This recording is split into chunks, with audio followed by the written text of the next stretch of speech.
you to linger on my nephew's greatest failing.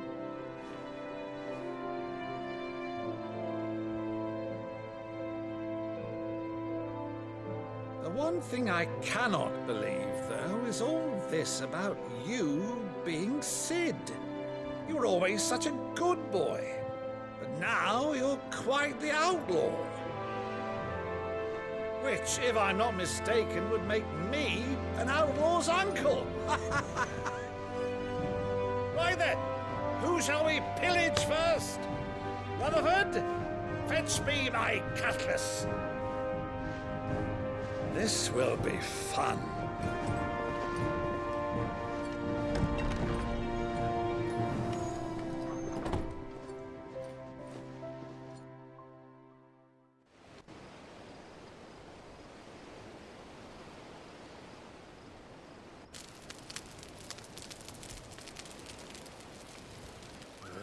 Over there. Go on. She's a fine ship, isn't she?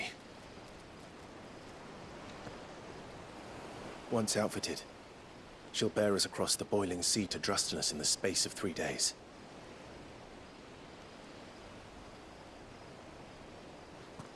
Something on your mind?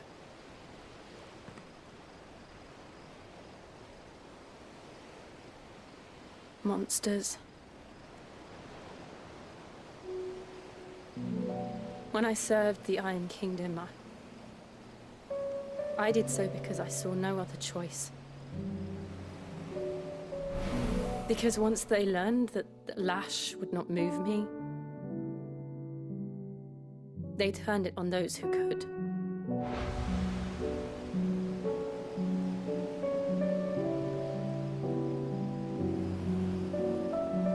And so I became their puppet. I let them pull my strings, telling myself it was not my hand that swung the sword, but another's. I removed myself from the truth so I wouldn't feel the pain it caused.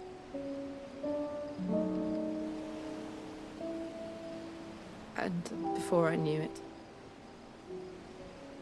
I no longer felt anything. Anything at all.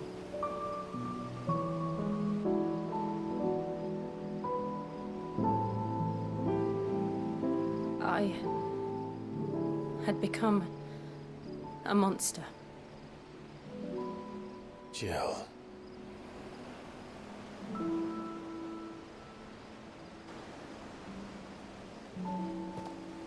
I don't want to be a monster, Clive. Do you understand? I want to choose a different path, a better path. To live on my own terms. But before I can do that, I need to come to terms with my past.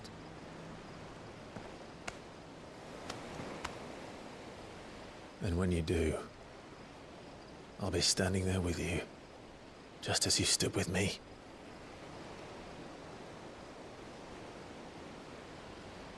Thank you, Clive.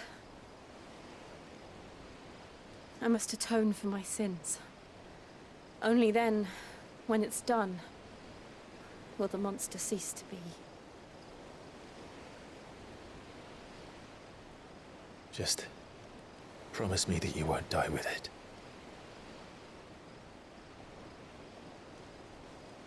Now, let's get some sleep. The journey back to Benamir is long, and there is much to tell the others.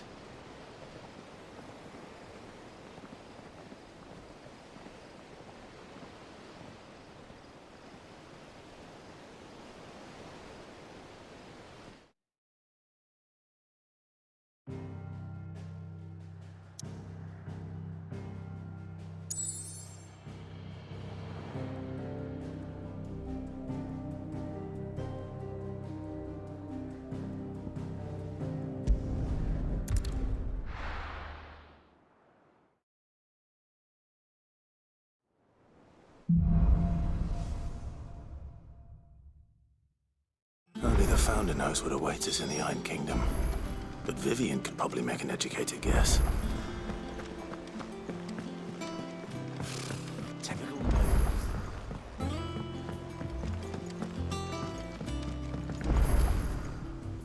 Back again, Lord Rosfield.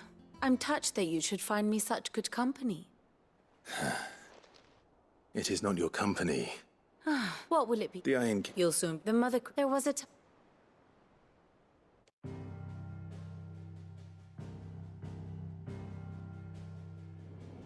As you know, the Iron Kingdom rules over the islands to the west of Storm. Or rather, its church does. But this is not the pragmatic approach to state religion employed by the Holy Empire to manipulate the masses.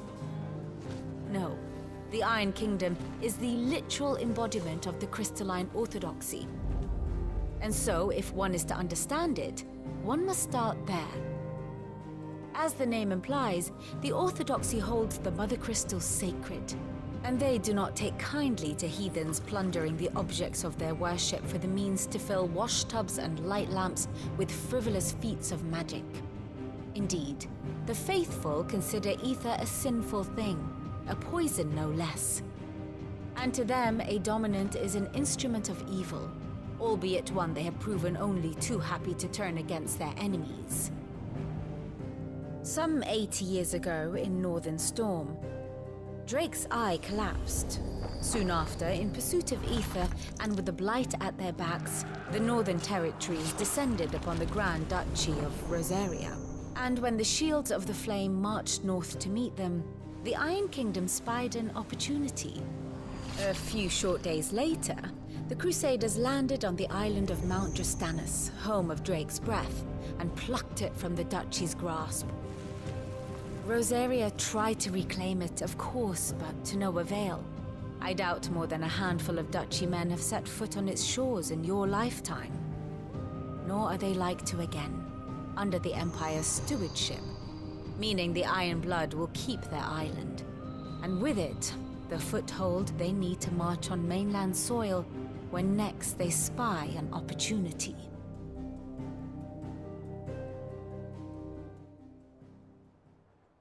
The Mother Crystal is both the object of the Iron Blood's worship and their gateway to the continent, making Drastanus the holiest of holy grounds.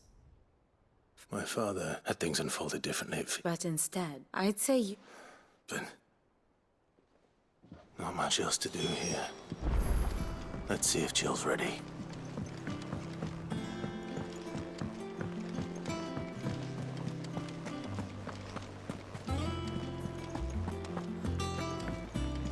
It will be over soon. You ready? I think so. Jill, you weren't talking about... No, it's what I need, and I know that I... Always. And I'll be beside... all while sit... We'll make him...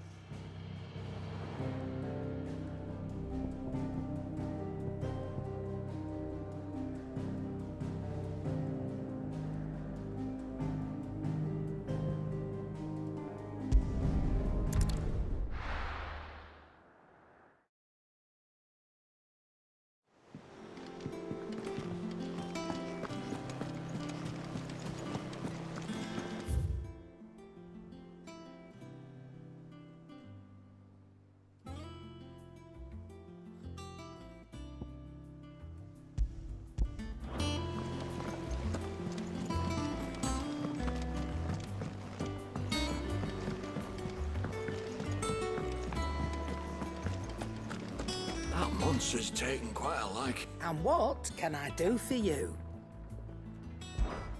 Coin purse weighing you down? Maybe next time, eh? None today, I'm afraid.